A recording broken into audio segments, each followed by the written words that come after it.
ಅದಕ್ಕೆ ಕೇಸ್ಗಳು ಹಾಕಿ ಸ್ಟ್ರಿಕ್ಟಾಗಿ ಒಳ ಹಾಕಿರೋದಕ್ಕೆ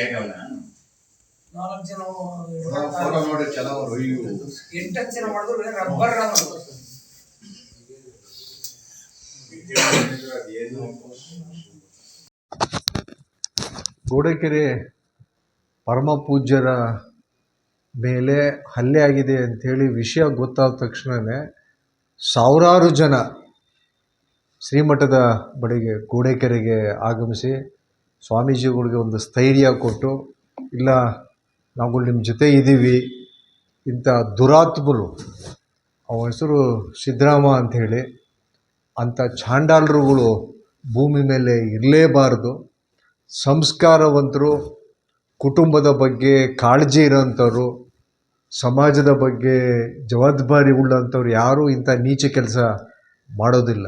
ಇವತ್ತೆಲ್ಲ ನಾವುಗಳೆಲ್ಲರೂ ಹೋಗಿ ಮೊನ್ನೆ ಆಸ್ಪತ್ರೆಯಲ್ಲಿ ಭೇಟಿ ಮಾಡಿ ಪೂಜ್ಯರಿಗೆ ಒಂದು ನಾವೆಲ್ಲ ನಿಮ್ಮ ಜೊತೆ ಇದ್ದೀವಿ ಅಂತೇಳಿ ಒಂದು ಧೈರ್ಯ ಕೊಟ್ಟು ಬಂದಿದ್ವಿ. ಇವತ್ತು ಪೊಲೀಸ್ ಸಿಬ್ಬಂದಿನೂ ಇಲ್ಲೇ ಮೊಕ್ಕಾಮು ಹೂಡಿದ್ದಾರೆ.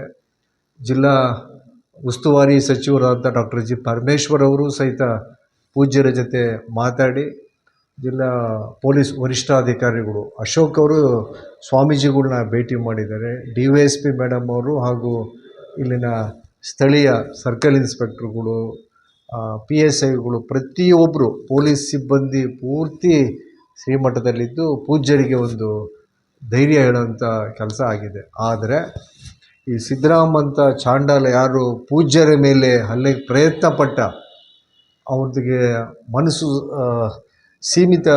ಸ್ಥಿಮಿತದಲ್ಲಿ ಇಲ್ಲಂಥವ್ರು ಇಂಥ ಕೆಲಸಗಳು ಮಾಡ್ತಾನೆ. ಅವನಿಗೆ ಕಾನೂನಾತ್ಮಕವಾಗಿ ಘೋರವಾದಂಥ ಶಿಕ್ಷೆ ವಿಧಿಸಬೇಕು, ಜೀವಾವಧಿ ಶಿಕ್ಷೆ ಆಗಬೇಕು ಅವನಿಗೆ.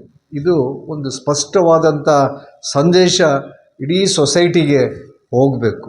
ಇದು ಪರಮ ಪೂಜ್ಯರದ್ದು ಅವರ ಚಟುವಟಿಕೆಗಳು, ಕಾರ್ಯಕ್ರಮಗಳು, ಅವರ ಯಾವುದೇ ಚಟುವಟಿಕೆ ಸಭೆಗಳು ನಡೆದರೂ ಸಹಸ್ರಾರು ಮಂದಿ ಯಾವುದೇ ಪ್ರಚಾರ ಇಲ್ಲದಲೇ ಭಾಗವಹಿಸೋಂಥದ್ದು ನಾವೆಲ್ಲರ ಕಣ್ಣಾರೆ ನೋಡಿದ್ದೀವಿ.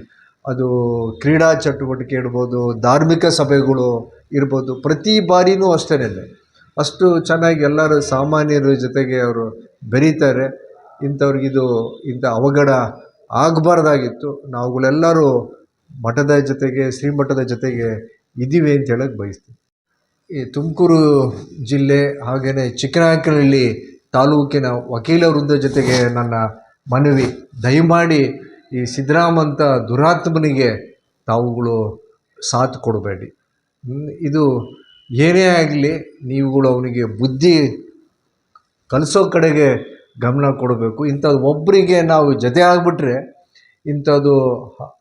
ಇಂಥದಕ್ಕೆ ಕೊನೆ ಅನ್ನೋದೇ ಇರೋದಿಲ್ಲ. ಇದು ಸಮಾಪ್ತಿ ಆಗಲೇಬೇಕು. ಇಲ್ಲಿಗೆ ಅವನಿಗೆ ಕಠಿಣವಾದಂಥ ಶಿಕ್ಷೆ ಆಗಬೇಕು ಅಂತೇಳಿ ನಮ್ಮೆಲ್ಲರ ಕಳಕಳಿಯ ಮನವಿ.